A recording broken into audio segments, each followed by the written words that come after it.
Welcome back to the Montana Garage. It is Thanksgiving Day as I come out to the shop and record this today.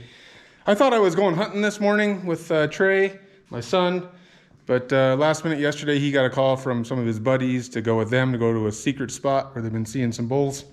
So yeah, I got ditched. And I guess as a dad with a 17-year-old son, I got to get used to getting ditched so he can hang out with his buddies. That's cool though. He's having a good time. Sounds like they've already seen some elk. He texted me. So anyways, I got some time to take care of a little bit of stuff around the house, taking care of some small odds and ends out here in the shop. And I need to get a video out. So I wanted to do this little intro before we get to the video because we got some big news, don't we, Moose? Moose, tell the people the news. Don't be bashful. The people want to know what you're up to.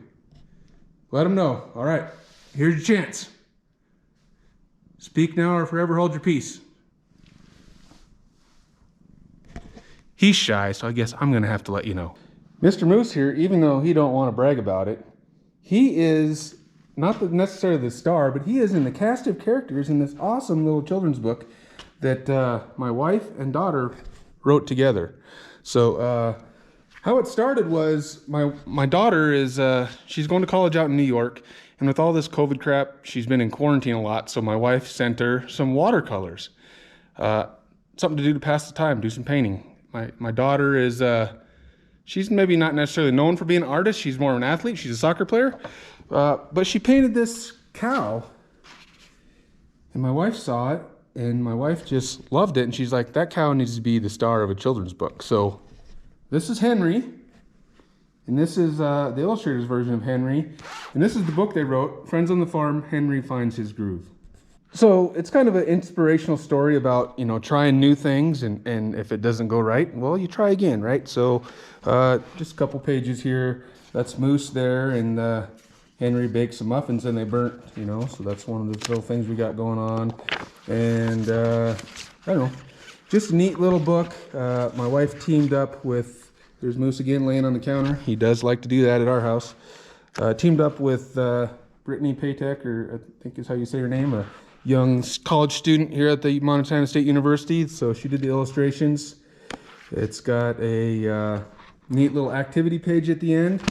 And anyways, I just thought it was super cool that my wife, you know, she's a super busy lady. She's working full-time, getting her MBA, finishing up her master's degree in that, and that I just think it's so cool that her and my daughter teamed up and they did this. It's a pretty big process, really, to go through all this and put it all together and actually make it happen. Moose, you can see Moose really enjoys the book.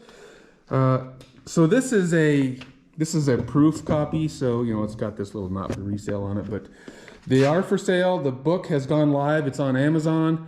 Obviously, I will put a link in the description here.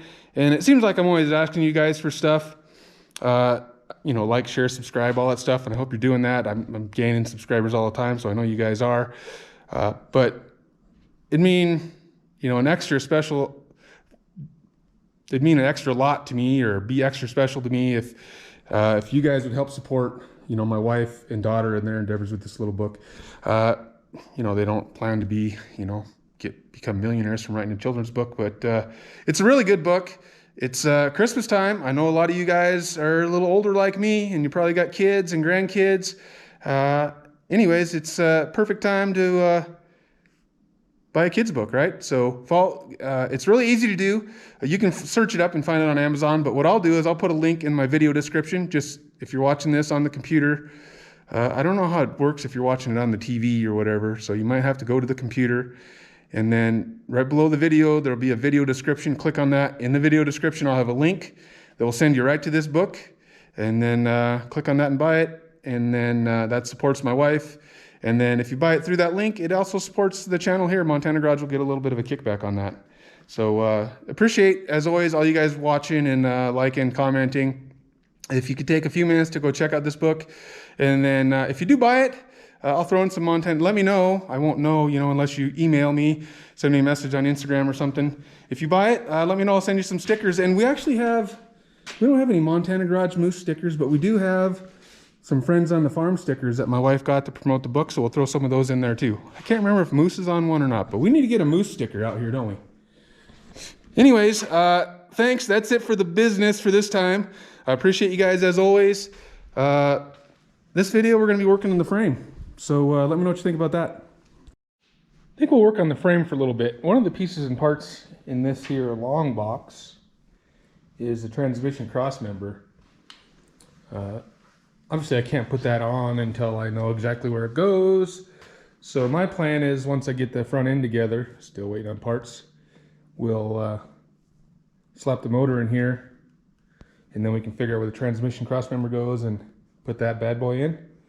I'm gonna wait, like I said, until I get the front end together so it's all stable up here and everything. But in the meantime, I can put these motor mounts on, engine mounts, I guess, depends on how you want to say it.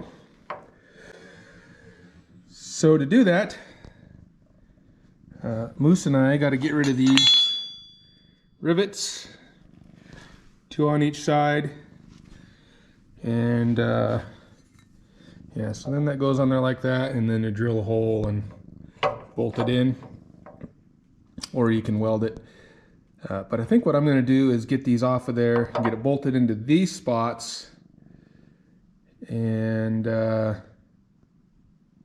probably just leave it like that until we get the engine ready going, in case I need to, in case it needs to turn or something. I probably could go ahead and drill the top holes in too, but I guess can make them a little bigger, oversized if you need to, probably.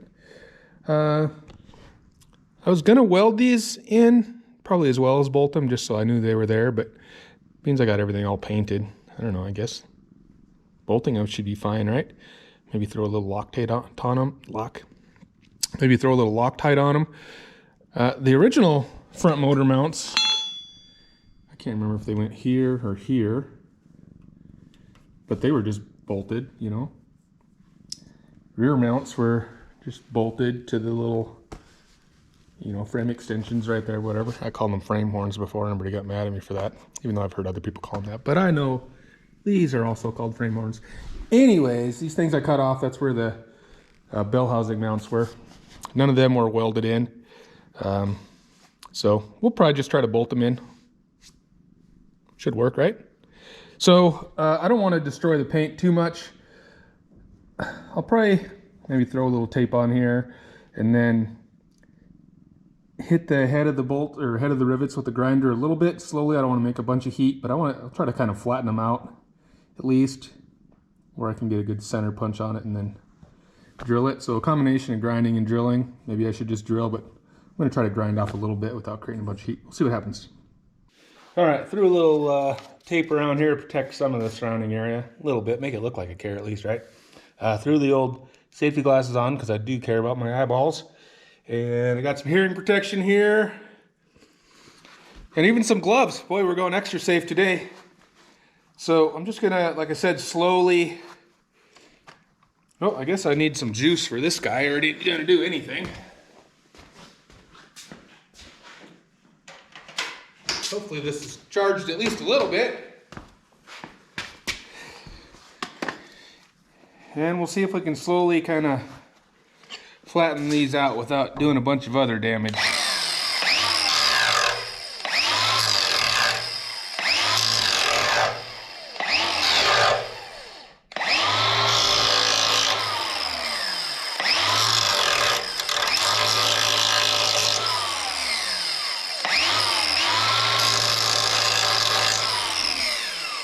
Maybe I'll get the little blow gun handy to help keep it cool. Like me. Haha.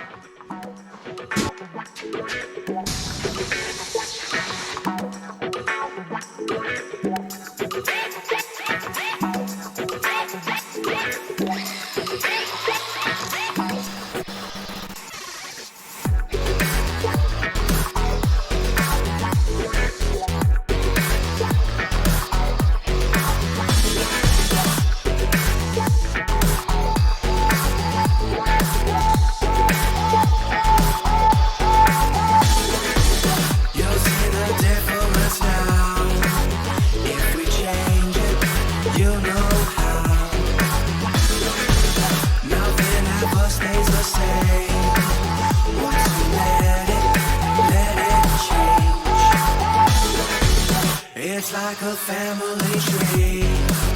Part of you and part of me. And if we should separate, go your own way, I won't wait.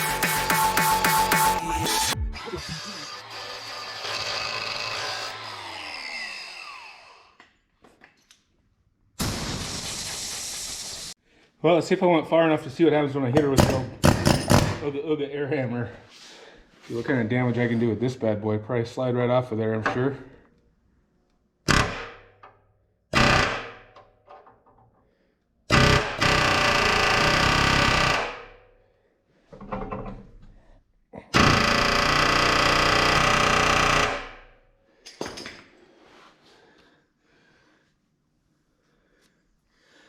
Don't look like we're accomplishing much with that so far.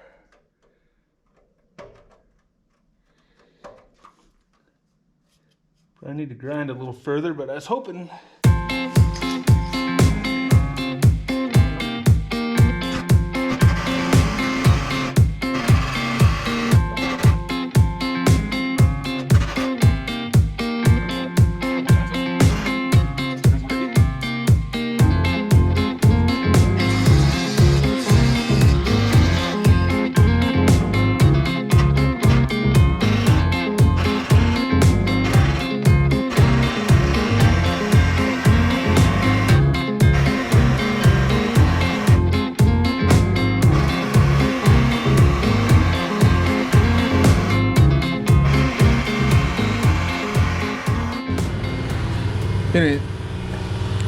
Been enjoying the view of the frame. Means I didn't notice the camera was knocked down. I wonder how long. As soon as I started with the air hammer, I'm sure.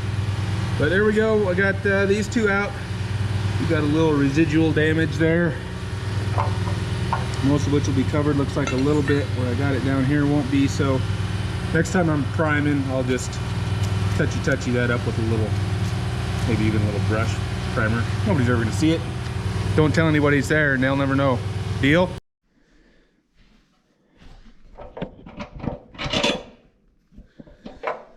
All right, well, I had to increase the hole just a little bit with the old uni bit or whatever they're called. Got them both big enough for the hardware to go through. It's just one grade 8 bolt that I had laying around. I need to run and grab some hardware.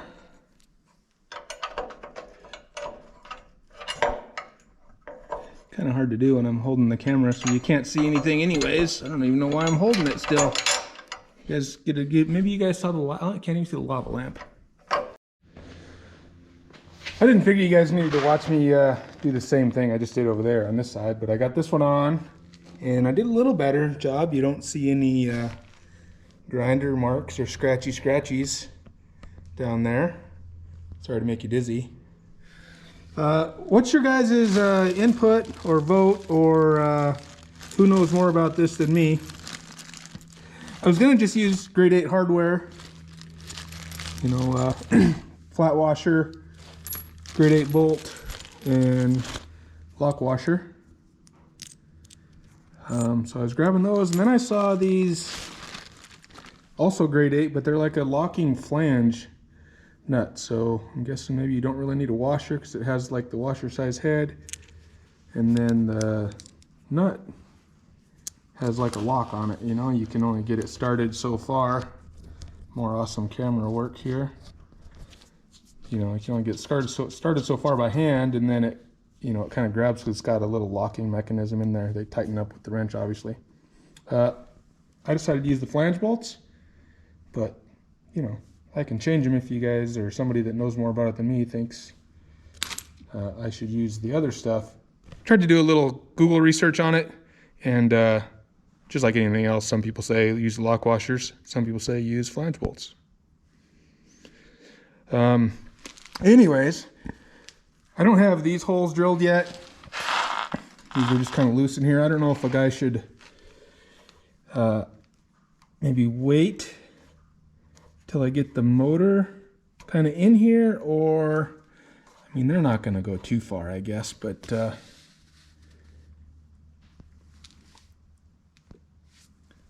don't know if I should drill these out now and just leave them loose to where I can, you know, kind of move them a hair or just go for it. What say you? Well, I found the instructions for whatever that's worth. I bought these used from a guy in the Trifive mob, but I had the instructions on an email link. And it says just to put these on and then put these in. I know I heard of, I think Dan up there at DD Speed Shop, he waits to put those on, and I had another guy tell me that he waited till he got the engine mounted and then put these holes in. But I mean, it only moves very, very little, you know, once these are in here, and they don't really, they're slotted up and down, but they're not slotted back and forth. So it can go up and down just a hair, so you can get it flat down here, but it's not going to go forward or backward. So I can't see where it's really going to move, even with the engine in there. So, and if it has to move a hair, I can just hog the hole out a little bit, right? I think I'm just going to drill them right now. It's going to be a lot easier than when the motor's in there, right? Wrong? Guess we'll find out. All right, so like I said, I'm just going to drill these right now. Right or wrong.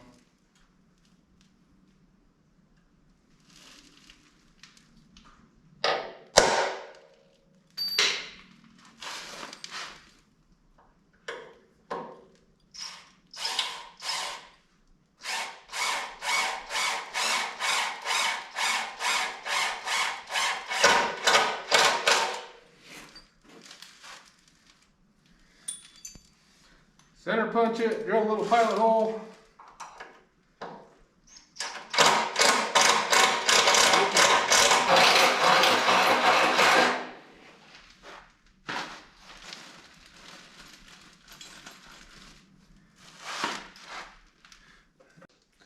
So you got, so we're holding her in place.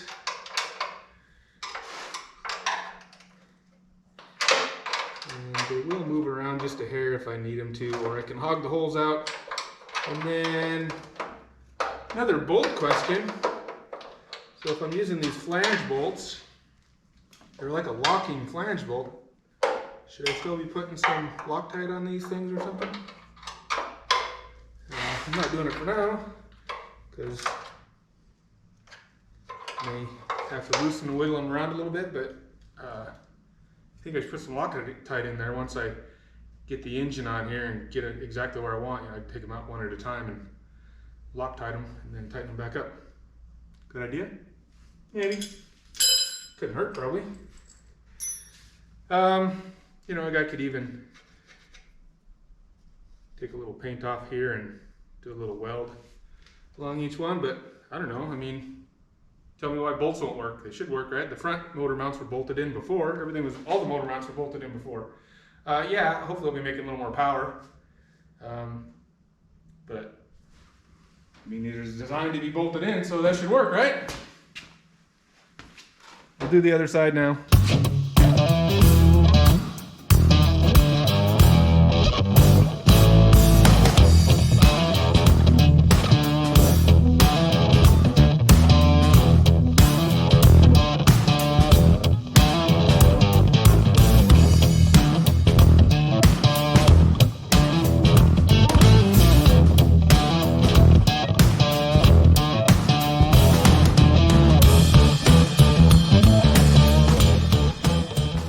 Front engine mounts are installed. These are, I've probably said it before, but these are the 3/4 forward engine mounts. So give me a little more room at the firewall for the distributor.